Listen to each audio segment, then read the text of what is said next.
안녕하세요. 우리 입안의 건강을 지키기 위한 방법, 지금부터 함께 배워보도록 하겠습니다. 오늘은 이 같은 3대 구강병과 함께 임산부의 구강 건강 관리와 흡연이 구강에 미치는 영향에 관하여 알아보도록 하겠습니다.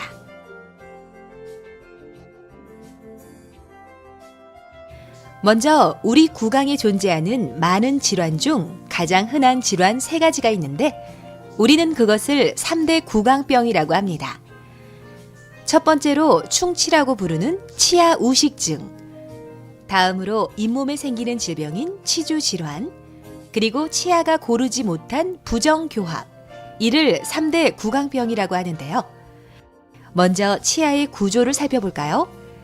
우리의 치아는 머리 부분과 뿌리 부분으로 나뉘고 머리 부분에서는 몸에서 가장 단단한 범랑질로 쌓여 있으며 뿌리 부분을 감싸는 백악질, 그리고 이들 안에 상아질층과 혈관과 신경이 있는 치수로 이루어져 있어요. 치아 머리 부분을 자세히 보면 씹는 면에는 여러 굴곡들과 좁고 깊은 홈도 보이네요. 치아 우식증은 바로 이런 깊은 열구 속에서부터 잘 생기게 됩니다. 우리가 태어난 지 6에서 8개월이 지나면 치아가 나기 시작해서 어릴 때 사용할 수 있는 20개의 치아들이 3살 정도만 되면 다 나오고 6살쯤에는 평생 쓰게 될 어금니가 나오기 시작합니다. 이후 어렸을 때 사용한 치아들이 빠지고 앞으로 계속 사용하게 될 치아들이 다시 나기 시작하는데 12살 정도가 되면 평생 사용하게 될 28개의 치아들이 모두 나와요. 어린이들의 치아들도 어른 치아처럼 씹고 말하면서 턱뼈가 성장하고 크는데 중요하기 때문에 빠져버릴 치아라고 관리가 소홀하면 안 돼요. 또 평생 사용하게 될 치아들도 계속해서 사용해야 하니 잘 관리해야겠죠? 자, 3대 구강병 중 첫 번째, 흔히들 충치라고 불리우는 치아 우식증은 다음과 같은 원리로 발생하게 되는데요. 우리가 단 음식을 먹고 나서 음식물 찌꺼기를 잘 닦아 주어야 하는데 이를 잘 닦지 못하면 남아있는 단 음식들을 입안에 있는 세균이 먹게 되고 세균이 배부르게 먹고 난 후에는 치아를 약하게 하는 산을 배설하게 됩니다. 치아는 이 산 때문에 범랑질부터 녹기 시작하여 세균들에 의해 결국에는 구멍이 뚫리는 충치가 생기게 됩니다. 따라서 이런 충치가 생기지 않으려면 이를 잘 닦아주어야겠죠. 맨 처음 치아가 나기 시작하면 아기는 거즈나 실리콘 칫솔로 부모님들께서 잘 닦아주고 입솔질이 어색한 어린이들도 부모님의 지도가 필요해요. 입솔질은 밥 먹고 나서 자기 전에 닦아주는 것이 좋고 좌우로 문지르는 입솔질은 음식 찌꺼기를 잘 닦지 못하기 때문에 올바른 입솔질 방법으로 닦아주는 것이 중요해요. 손목을 돌리면서 회전을 주어 닦는 방법인데요. 윗니는 위에서 쓸어 내리듯이 닦고 아랫니는 아래에서 위로 쓸어 올리듯이 닦습니다. 치아의 바깥쪽, 안쪽을 깨끗이 닦고 앞니의 안쪽은 칫솔을 이렇게 세워서 안에서 밖으로 닦아주세요. 씹는 면은 칫솔을 앞, 뒤로 움직이며 닦아줍니다. 이렇게 닦았는데 왜 나는 충치가 생겼을까? 혹시 세균 덩어리와 음식 찌꺼기가 남아있지 않을까? 내가 정말 잘 닦고 있을까? 확인하고 싶은가요? 치면 착색제를 이용해보세요. 치면 착색제는 세균 덩어리, 즉 치면 세균막을 염색하여 이가 잘 닦이고 안 닦인 부분을 보여줍니다. 이 치면 착색제는 가정용으로도 사용할 수 있어서 집에서도 입솔질을 잘할 수 있도록 도와줄 수 있습니다. 대부분 치아와 치아 사이가 잘 안 닦여 있는 것을 볼 수 있어요. 이 부분은 쉽게 잘 닦이지도 않는데요. 이럴 때 필요한 치실에 대해 알려드릴게요. 치실은 40에서 50cm가량 잘라줍니다. 그리고 양손 가운데 손가락에 이 치실을 5에서 10cm가 되도록 감아줍니다. 다음으로 양손 엄지와 검지로 치실을 지지하고 치아 사이에 천천히 치실을 톱질하듯 넣어 잇몸과 치아 사이 공간까지 넣어줍니다. 그리고 나서 치실을 치면을 감싸준 것처럼 C 모형으로 감싸준 뒤에 위, 아래로 닦아주는데요. 씹는 면 방향으로 튕기듯이 닦아줍니다. 그 밖에 치과에서도 충치가 잘 생기지 않도록 미리미리 예방하는 방법이 있어요. 치아의 씹는 면에 깊고 좁은 홈에는 충치가 쉽게 생길 수 있는데 이곳을 치과용 재료로 미리 채워주어 충치가 생기지 않도록 잘 도와주는 방법인 치아 홈 메우기가 있습니다. 또 다른 예방법으로 치아에 방탄조끼 같은 불소 도포가 있는데요. 불소를 치아 표면에 입혀주면 치아를 단단하게 하여 충치를 예방하고 약하게 생긴 충치가 더 심해지지 않도록 도와줍니다.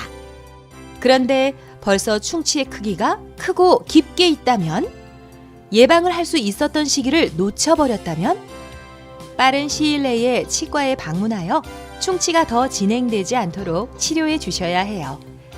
충치 크기에 따라 그 치과 치료 방법은 달라지는데요. 충치 크기가 조금 작으면 치과 재료로 단단하게 채워주고, 조금 크면 본을 떠서 충치 크기에 맞는 보철물을 제작하여 끼워줍니다. 충치 크기가 클 경우에는 제거된 부분이 크기 때문에 치아가 쉽게 깨질 수 있어서 치아 머리 부분을 보호해 줄 수 있도록 보철물을 제작하여 씌워 주어야 합니다. 충치가 치수 있는 곳까지 크고 깊게 있다면 신경 치료를 해야 할 수도 있어요. 충치 부위를 먼저 제거하고 치수 안에 있는 신경과 혈관을 모두 제거한 뒤 치과 재료를 채워 넣은 후 마찬가지로 치아 머리를 단단하게 할 보철물을 제작하여야 합니다.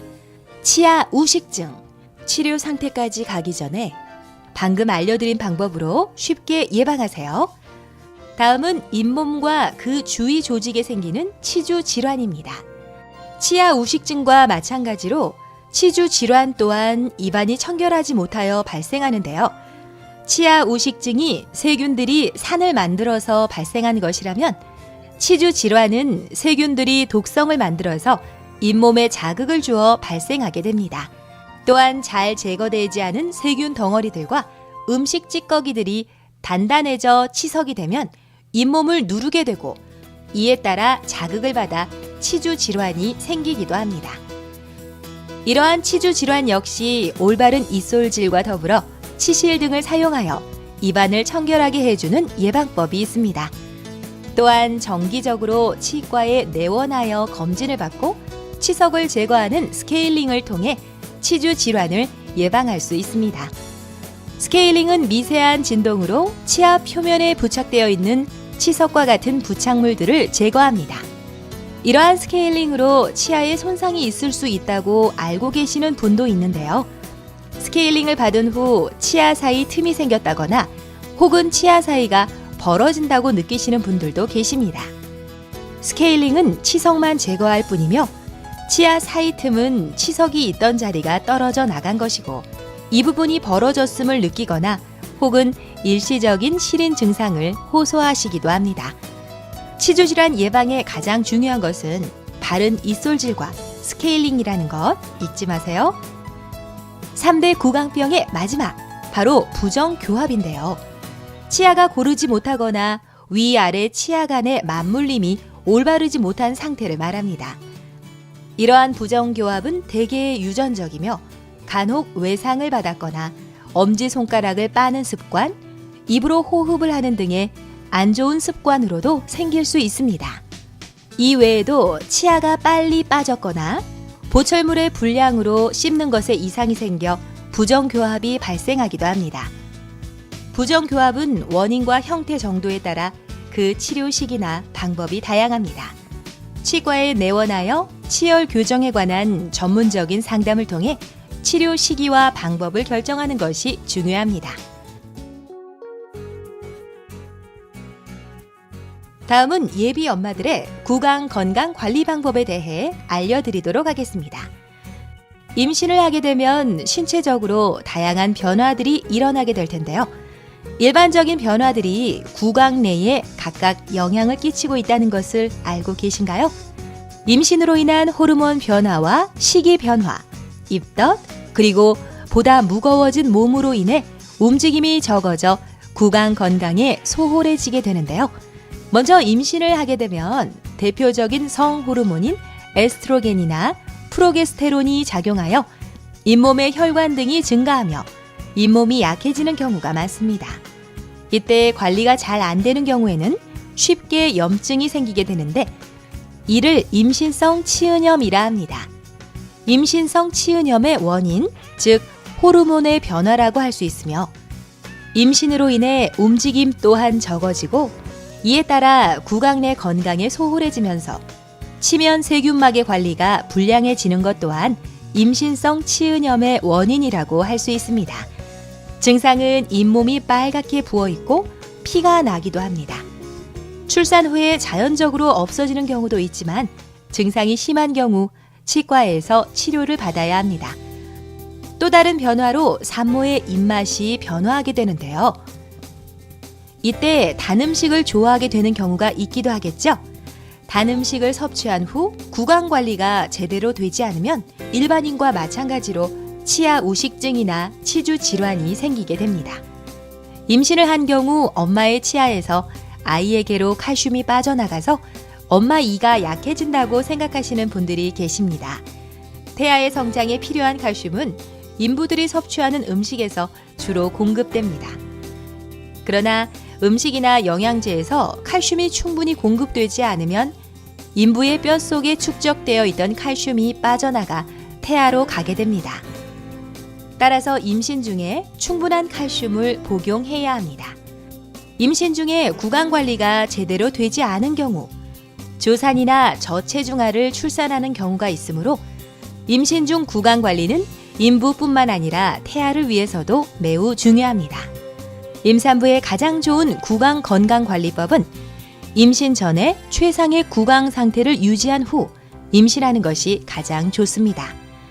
그러나 그렇지 못할 경우 임신 1기에는 응급처치, 예방치료, 간단한 스케일링 등이 가능하며 임신 2기에는 치주치료, 예방처치, 간단한 보존치료 등이 가능하고 임신 3기에는 스케일링 등이 가능하므로 치과 의사 선생님과 상의하여 적절한 치료를 받으시길 바랍니다.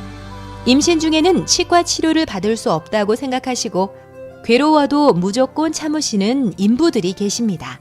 그러나 인부의 스트레스가 오히려 태아에게 미치는 영향이 클 수 있으므로 적절한 치과 치료를 하는 것이 좋습니다. 집에서 스스로 할 수 있는 구강 관리 방법은 일반인과 크게 다르지 않습니다.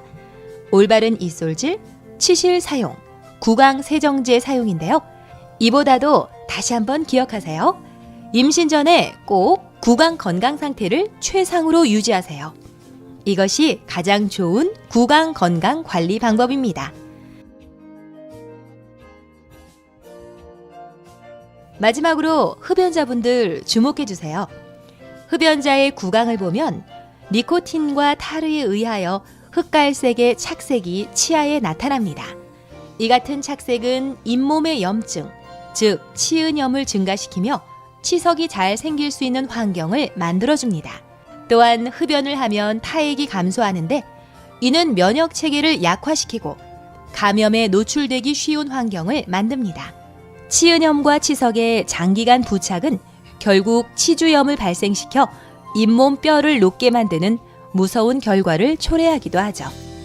또한 흡연은 구강암 발생률을 크게 증가시킵니다.